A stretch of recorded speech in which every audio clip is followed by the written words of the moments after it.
My YouTube channel study Raksha learning classes. आप लोगों का स्वागत है हमारे यूट्यूब चैनल में। हम लोग एक्सरसाइज 3.6 अभी बनाया है, अभी वीडियो बनाया है, इसका पार्ट नंबर 1 अभी बनाया है और पार्ट नंबर ये आ गया आपका 3.6 करें 4.1 का भी द्विघात समीकरण हमने आपको सॉल्व बताया कि ये द्विघात समीकरण है कि नहीं, किस फॉर्म में लिखें, क्या करें। ठीक है, अब हमें दिया है लैंग्वेज वाले क्वेश्चन दिए हैं। आराम से जो फार्मूला होते हैं, देखिए लैंग्वेज वाला जो फार्मूला आएगा ना क्लास 10th में, आयत का क्षेत्रफल, कहीं त्रिभुज दे देगा आपको।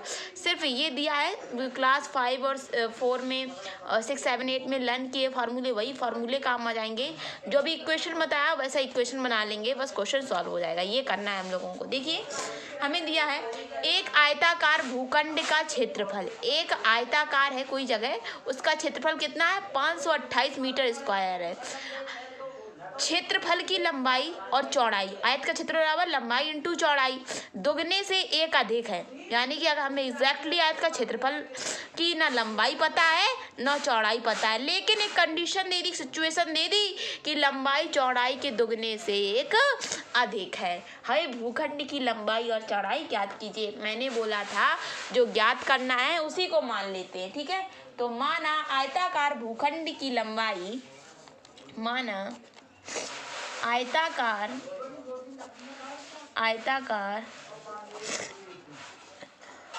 भूखंड की लंबाई मान लेते हैं x, और माना आयताकार भूखंड की चौड़ाई कितनी हो गई हमारी?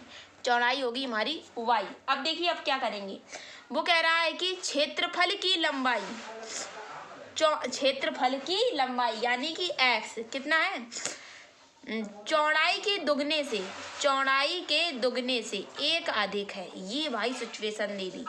कह रहा है कि देखिए क्षेत्रफल की लंबाई, देखिए क्षेत्रफल की लंबाई कितनी मानी है? x। चौड़ाई से कितना? दुगनी है। चौड़ाई कितनी है? दुगनी से एक अधिक है। तो मैंने चौड़ाई मानी थी 2, दुगने से एक अधिक है, कितना हो गया? 1। ये हो गया हमारा पहला कंडीशन। देखिए आयत का क्षेत्रफल, वैसे गाइस क्या लिखते हैं? आयत का क्षेत्रफल क्या होता है? लंबाई इंटू चौड़ाई, लंबाई इंटू चौड़ाई। लंबाई कितनी है? x, चौड़ाई कितनी है? y। कितनी दी है? क्षेत्रफल कितना दिया है? आयत का क्षेत्रफल कितना है? आयत का क्षेत्रफल बराबर लंबाई इंटू चौड़ाई। क्षेत्रफल कितना दिया है? कह रहा है कि 528 मीटर स्क्वायर। कितना दिया है? 528 दिया है हमें, 528। हमें कितना दिया है? आयत का क्षेत्रफल दिया है 528, आयत का क्षेत्रफल लंबाई इंटू चौड़ाई। अब देखिए अगर y x बराबर हमारा यहाँ उसने कह दिया था कि लंबाई चौड़ाई की दुगनी से एक अधिक है, तो x बराबर क्या निकला? 2y + 1। x की जगह पे रख दीजिए। अब देखिए x बराबर, अब आप सिचुएशन समीकरण खुद सोच लिया करें ना, तो अगर आप खुद सोचेंगे तो इससे बढ़िया क्या होगा। तो बस हमें क्या करना है? समीकरण बनाना है। क्या बनाना है? एक हमें फॉर्म बनाना है, ax² + bx + c के लहजे में एक फॉर्म बनाना है हमें, बस और कुछ नहीं करना। x बराबर यहाँ निकला 2y + 1, तो हम x का मान यहाँ रख देते हैं इसकी जगह पे। इस x की जगह पे क्या रख देते हैं? 2y + 1। यहाँ पे लिखते हैं y का y, तो y रखते हैं। यहाँ लिखते हैं 528। अब देखिए क्या करते हैं, अब y का करेंगे पूरे में, 2y में y का करेंगे 2y², y का 1 में करेंगे y। यहाँ पे कितना हो गया? 528। तो आप कैसे लिख सकते हैं इसको? आप लिख सकते हैं 2y² प्लस का y माइनस का 528 = 0। हमें क्या करना था? द्विघात समीकरण के रूप में निरूपित कीजिए। निम्न स्थितियों में द्विघात समीकरण के रूप में निरूपित कीजिए। तो मैंने कर दिया निरूपित। हमें समीकरण बनाना है भैया, तो समीकरण बना लिया, जो कहा वो कर दिया। अब देखिए अब नेक्स्ट क्वेश्चन दिया है दो क्रमागत धन पूर्णांकों धनात्मक पूर्णांकों का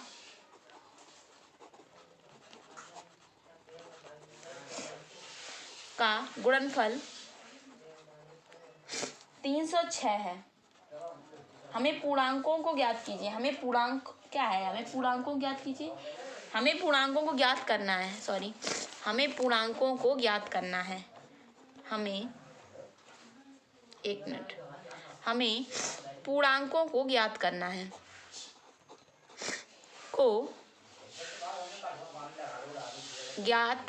है। दो क्रमागत संख्याएं, देखिए दो क्रमागत धनात्मक पूर्णांकों का गुणनफल कितना है? 306 है, यानी क्रम से हो। अगर एक है तो दूसरी संख्या कितनी होनी चाहिए? 2। अगर 2 है तो तीसरी संख्या कितनी होनी चाहिए? 3। ठीक है, तो इसने कहा दो क्रमागत हमें पूर्णांकों को ज्ञात करना है। तो माना दो पूर्णांक कितनी है? माना दो है पूर्णांक मानना है, ठीक है। माना दो पूर्णांक कितना है? एक माना हमने x और एक माना x प्लस का 1। ये क्यों मान रहे हैं आप? देखिए दो क्रमागत, एक अगर x है तो दूसरी क्या होगी? x plus 1। अगर यहाँ पे एक होती x प्लस 1 तो दूसरी क्या होती है? x plus 2। ठीक है, एक x तो दूसरी क्या होगी? x plus 1। अब देखिए अब क्या करेंगे, उसने कहा कि हमें पूर्णांकों को ज्ञात करना है। तो हम क्या करेंगे, यहाँ पे लिखेंगे x दो क्रमागत, तो हमने लिख लिया दो क्रमागत के फॉर्म में x प्लस 1 का गुणनफल कितना है? दो क्रमागत हमने मान लिया x प्लस 1 पूर्णांक और उनका गुणनफल दिया है 306। हमें क्रमागत के फॉर्म में लिखना था। x का x में करेंगे x square plus x equal to 300। यहाँ पे होगा x प्लस x माइनस का 306। ये हो गया क्रमागत के फॉर्म में, ये हो गया हमारा आंसर। यहाँ पे 0 और लिख दीजिए सुंदरता बढ़ाने के लिए। एक क्वेश्चन और बचा है, एक क्वेश्चन है, देखिए ये दिया है क्वेश्चन। मैं क्वेश्चन लिखती तो काफी टाइम चला जाता, ठीक है। देखिए ये दिया है क्वेश्चन, रोहन की माँ उससे 26 वर्ष बड़ी है, यानी कि रोहन की माँ कितनी बड़ी है? 26 वर्ष बड़ी है। उनकी आयु का गुणनफल, यानी कि उनकी रोहन और उसकी माँ की आयु का गुणनफल अब से 3 वर्ष पश्चात, यानी कि 3 वर्ष बाद 360 हो जाएगा। हमें रोहन की वर्तमान आयु ज्ञात कीजिए। ये बताना हमें रोहन की वर्तमान आयु। देखिए हमें क्या बताना है? रोहन की वर्तमान आयु। तो हम क्या मानते हैं? रोहन की वर्तमान आयु। अब मैं लिखूंगी नहीं, लिखने में काफी समझ आता है। रोहन की वर्तमान आयु कितना मानते हैं? x। रोहन की वर्तमान आयु कितनी मान ली हम लोगों ने? x। अब क्या है? उसकी माँ की वर्तमान आयु, तो देखिए उसकी माँ की वर्तमान आयु, उसकी माँ की वर्तमान आयु, ठीक है, उसकी माँ की वर्तमान आयु। देखिए हम लोगों को पहले ही लाइन में डिस्कस कर दिया था कि रोहन की माँ कितनी बड़ी है? उससे 26 वर्ष बड़ी है। अगर रोहन जब x, यानी कि रोहन x का है तो माँ कितनी होगी? x प्लस 26 की, स्वाभाविक सी बात है। देखिए हमें क्या बताना है? रोहन की वर्तमान आयु बताना है। तो मैंने जो बताना है वही मान लिया। तो मैंने क्या माना रोहन की वर्तमान आयु मैंने मान ली x। अब क्या उसकी माँ उससे 26 वर्ष अधिक बड़ी है, तो मैंने मान लिया x प्लस 26। अब देखिए अब क्या करेंगे? अब देखिए वो कह रहा है 3 साल बाद क्या स्थिति बनेगी? 3 साल पश्चात, 3 साल पश्चात क्या स्थिति बनेगी? 3 साल पश्चात, तो देखते हैं भाई 3 साल पश्चात बाद क्या होगा। अब देखिए हम 3 साल पश्चात, देखिए रोहन की आयु कितनी हो जाएगी? रोहन अरे भाई अगर कोई 1 वर्ष का बच्चा है 3 साल बाद वो 4 का होगा कि नहीं होगा? रोहन की आयु कितनी हो जाएगी? अगर वो x का था तो कितना का हो जाएगा? x प्लस 3 का। लेकिन माँ की आयु फिर क्या होगी? 3 वर्ष पश्चात। और अगर माँ 26 की थी तो 3 वर्ष पश्चात 29 की तो हुई होगी ना। तो पहले थी x प्लस 26 की, अब कितनी? 3 साल और बढ़ गई इसमें, तो कितनी हो गई? x plus 29। ये हो गई हमारी बात। अब वो कह रहा है, अगली लाइन में वो कह रहा है उनकी आयु के गुणनफल, उनकी आयु के गुणनफल, यानी कि इसको किस लहजे में लिखना है? गुणनफल, उनकी आयु के गुणनफल। बस सीधे सीधे पकड़ते जाइए क्वेश्चन को। x प्लस 3 x प्लस 29 का गुणनफल 360 के बराबर है। हमने लिख लिया 360 के बराबर है। मल्टीप्लाई कीजिए, x का x में कितना हो जाएगा? x स्क्वायर, x का 29 में 29x, 3 का x में कितना हो गया? 3x, और 29 का जब आप 3 में करेंगे 3 9 जो 27, 87 हो गया। ठीक है, ये हो गया आपका गुणनफल। यहाँ हो गया 360। अब देखिए अब क्या करेंगे? x स्क्वायर 29 में कितना जोड़ेंगे? 3, कितना हो जाएगा? 32, x प्लस का 87 माइनस का 360 कितना हो जाएगा? अगर आप 360 से 87 जाएगा कितना बचेगा गाइस? 272 नहीं 273, 7 में 10 में से 7 गया 3, 273 इक्वल टू 0। ये बन गया हमारा द्विघात समीकरण। देखिए रोहन की वर्तमान आयु पूछा था ना, रोहन की वर्तमान आयु हमने मान लिया x, लेकिन बताना दो समीकरण के फॉर्म में है। उसकी माँ 3 वर्ष अधिक बड़ी है तो x प्लस 29 कितना हो गया, सॉरी उसकी माँ उससे 26 वर्ष अधिक बड़ी है तो x का था, अगर पुत्री x का है तो माता कितनी होगी x प्लस 26, ठीक है। 3 वर्ष पश्चात उसका पुत्र में वृद्धि होगी तो x प्लस 3, लेकिन माता का वही स्थिति में रहेगी, माता की उम्र में वृद्धि होगी तो x प्लस 29। उनके 3 वर्ष पश्चात वाली आयु के गुणनफल 360 के बराबर है। 3 पश्चात मैंने जो आयु थी वो लिखी, उनके गुणनफल के बराबर है, मल्टीप्लाई का इक्वेशन बनाया और बन गया हमारा समीकरण। अब करते हैं क्वेश्चन नंबर 4, यही हमारा लास्ट क्वेश्चन है, ठीक है। देखिए गाइस, ये दिया है हमें क्वेश्चन नंबर 4। एक रेलगाड़ी 480 किलोमीटर की दूरी समान चाल से तय करती है, यानी कि रेलगाड़ी 480 किलोमीटर की दूरी पर तो एक समान चाल जा रही है, 80 की स्पीड से जा रही है तो 80 की स्पीड से जाएगी, ठीक है। यदि इसकी चाल 8 किलोमीटर प्रति घंटा कम हो जाए, यानी कि 480 किलोमीटर अगर वह जा रही थी 80 किलोमीटर प्रति घंटा के हिसाब से, लेकिन अगर अब 80 में 8 घटा देंगे कितने बचेंगे 78। अब कितने जा रही है 78, यानी कि 8 किलोमीटर अगर वो एक समान चाल दूरी से जा रही थी, लेकिन 480 किलोमीटर तो वो समान चाल से चली, लेकिन 480 किलोमीटर के बाद जैसे ही किलोमीटर चेंज हुआ, जैसे ही वो आगे दूरी पर पड़ी तो 8 किलोमीटर प्रति घंटा की उसने चाल क्या कर ली, कम कर ली, तो उसे दूरी तय करने में 3 घंटे अधिक लग गया। यानी कि पहले वो स्पीड से जा रहा था, लेकिन उसने अपनी स्पीड से 8 किलोमीटर प्रति घंटा और कम कर लिया, तो वो लेट पहुंचेगा। आप पहले तेज जा रहे थे, अब धीरे जाओगे तो देर ही पहुंचोगे ना, या बढ़ा लेता तो 3 घंटे पहले पहुंच जाता, लेकिन कम कर लिए तो 3 घंटे अधिक लेती है। हमें रेलगाड़ी की चाल ज्ञात कीजिए। बहुत सही, बहुत सही। तो देखिए हमें चाल बताना है, क्या बताना है भाई, चाल। तो माना रेलगाड़ी की चाल, माना ट्रेन लिख लीजिएगा, रेलगाड़ी अच्छा नहीं लगता, हमें क्या लिख दे रहे हैं, माना रेलगाड़ी की चाल कितना हो गया x किलोमीटर प्रति घंटा, x किलोमीटर प्रति घंटा। अब देखिए समय बराबर क्या होता है, समय बराबर दूरी बटे 4, समय बराबर दूरी बटे 4। समय वो कह रहा है कि जब वो एक समान गति से चल रही थी तो 480 किलोमीटर तक कितना चला, समान समय से चली। वो दूरी बता रहा है गाइस कि 480 किलोमीटर तक तो वो एक समान चाल से चली, यानी कि 480 किलोमीटर की दूरी उसने एक ही स्पीड में तय की। कितने में, तो हमने कितनी मानी 4, हमें चाल पता नहीं है वही कितनी, 480 किलोमीटर तक वो एक ही गति से चला। तो चाल हमें एग्जैक्टली पता नहीं है तो x, लेकिन 400 किलोमीटर दूरी कितने तक चला, 480 किलोमीटर तक वो समान रूप से चला, तो कितना हो गया 480/x, ठीक है। अब देखिए अब क्या हुआ, अब वो कह रहा है कि अगर वो अपनी चाल में या कितना कम कर दे, 8 किलोमीटर प्रति घंटा कम कर दे। मैंने आपको उदाहरण लेके भी बताया था, अगर 80 की स्पीड से जा रही तो कितनी हो गई 8 किलोमीटर उसमें घटा दीजिएगा, ठीक है, तो वही हो गया। अगर वो 80 की स्पीड से जा रही तो 8 किलोमीटर उसमें कम कर दीजिए, तो पहले जा रही तो वो x के हिसाब से, आपको कितनी जाएगी 8 किलोमीटर घंटा कम, यानी कि कम होने पर माइनस का सिंबल आता है, तो x - 8 = किलोमीटर प्रति घंटा। अब देखिए समय बराबर x का अब देखिए अब देखिए समय बराबर क्या लिखेंगे, दूरी बटे 4। दूरी तो भाई चल तो 4, अब क्या करेगा, चला तो 480 किलोमीटर, चला तो 480 किलोमीटर, देखिए चला तो वो कितनी चाल से चला, हम लिख लेते हैं यहाँ पे स्पीड बराबर लिख लेते हैं, चाल बराबर डिस्टेंस बराबर लिख लेते हैं, थोड़ा इंग्लिश में लिख लेते हैं, डिस्टेंस बराबर स्पीड इंटू टाइम। चाल दूरी बराबर चाल इंटू समय, दूरी बराबर कितना हो जाएगा, चाल इंटू समय, दूरी बराबर चाल इंटू समय। देखिए अब मेरी बात सुनिए, स्पीड कितनी कम हुई, x - क्योंकि 480 किलोमीटर तक एक समान चाल चली, लेकिन जैसे ही 480 किलोमीटर की अपर हुई, जैसे ही आगे बढ़ी तो 8 किलोमीटर की कम हुई।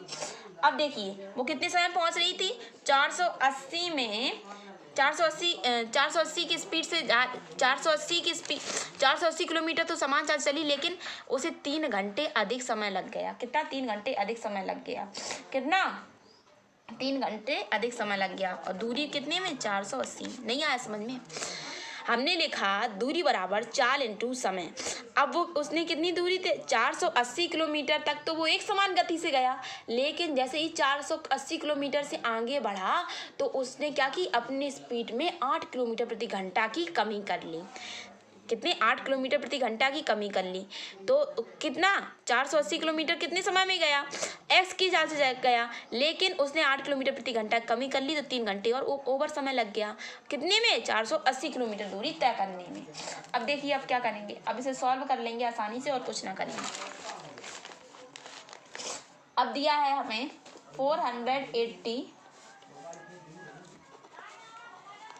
480 का यहाँ पे मल्टीप्लाई कर, अभी आप फिर लिखना पड़ेगा। यहाँ पे लिख लेते हैं x माइनस का 8 480 अपॉन प्लस 3 अपॉन का x इक्वल टू 480। यहाँ पे लिख लेते हैं 480 का मल्टीप्लाई करेंगे x में तो कितना हो जाएगा 480x अपॉन x हो जाएगा।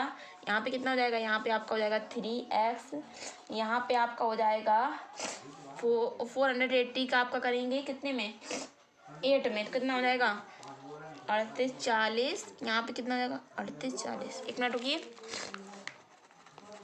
हाँ 38 40 होने के बाद यहाँ पे किया अपॉन एक्स, यहाँ पे कितना आया 8 3 के 24 इक्वल टू 480। नहीं आया समझ में? अब समझिए, देखिए 480 का एक्स में किया तो कितना आ गया 480 एक्स अपॉन एक्स।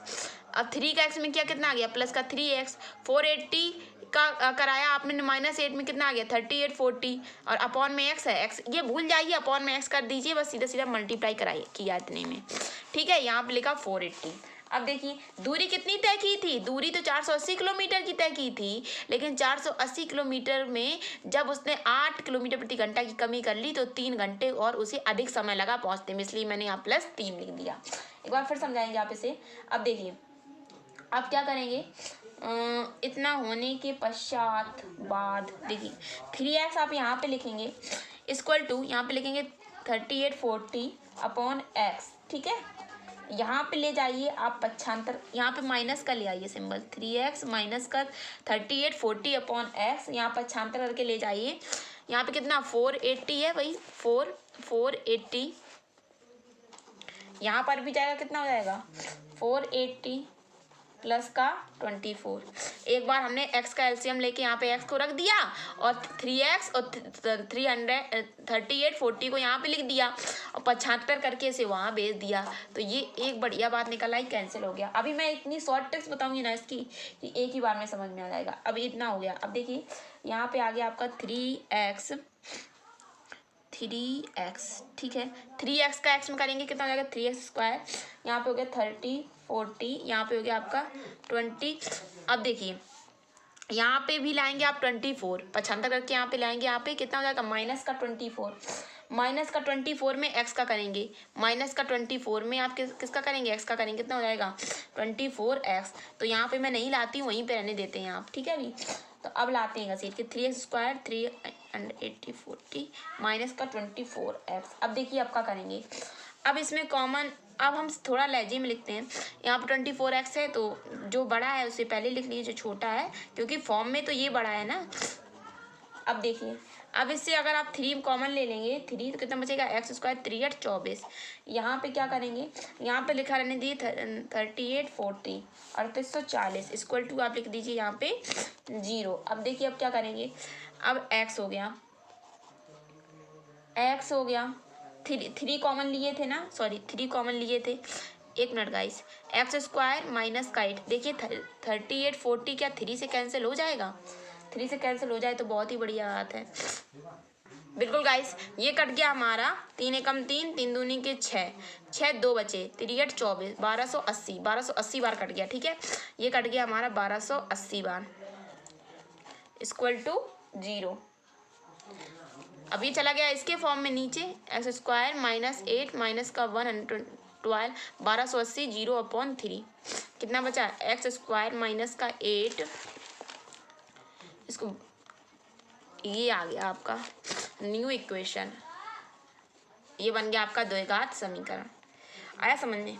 देखिए एक रेलगाड़ी की चाल जब वो एक समान चाल से चल रही थी तो उसे 480 किलोमीटर तक पहुंची। एक समान चाल से तो समय बराबर कितना लगा, वो 480 किलोमीटर तक एक ही दूरी चली तो 480/x। लेकिन जैसे 480 किलोमीटर के आगे बढ़ी तो 480 किलोमीटर तो समान चली, लेकिन 480 किलोमीटर के बाद वो 8 किलोमीटर उसने अपनी स्पीड में कम कर दिया। अगर 80 की स्पीड जा रही तो उसमें 8 किलोमीटर प्रति घंटा कम कर दिया। तो अब हम दूरी बराबर क्या लिखेंगे, चाल इंटू समय। उसने क्या किया, अपनी स्पीड में 8 किलोमीटर प्रति घंटा कम कर दिया। तो रहा तो वही सिचुएशन 480/x। समय तो चाल तो उतनी से ही जा रही थी, लेकिन उसने क्या किया, 8 किलोमीटर प्रति घंटा की कमी कर ली। तो वो 3 घंटा उसे अधिक समय लगा रास्ता में कितनी दूरी तय करने में, 480 किलोमीटर दूरी तय करने में। इसे सॉल्व किया। अब इसे सॉल्व कैसे किया, तो देखिए इसे सॉल्व आसानी से किया। एक बार हमने x का एलसीएम ले लिया, 480 का x में कराया, 408 का 8 में कराया, फिर 3 का कराया, इक्वल में रखा और बहुत ही आसानी में यहाँ पे हमारा हो गया सॉल्व। अब बताइए, अब होगी हमारी question number exercise 4.1 full complete. तो ये बताइए पेपर जो अनसॉल्व था उसे सॉल्व कराने लगे यहाँ तक कि और आगे वीडियो बनाएं। अगर आपको हमारा वीडियो, अगर आप सोल्यूशन दीजिएगा फिर देखते हैं क्या सही लगता है, ठीक है। तो आई होप आपको हमारा वीडियो अच्छा लगा हो। अगर वीडियो अच्छा लगता हो तो प्लीज़ हमारे वीडियो को लाइक कीजिए, चैनल को सब्सक्राइब पक्का कर लीजिएगा, जैसे बेल आइकन को भी प्रेस कर दीजिएगा जिससे नोटिफिकेशन आपके पास जा सके। तब तक के लिए जय हिंद, जय भारत।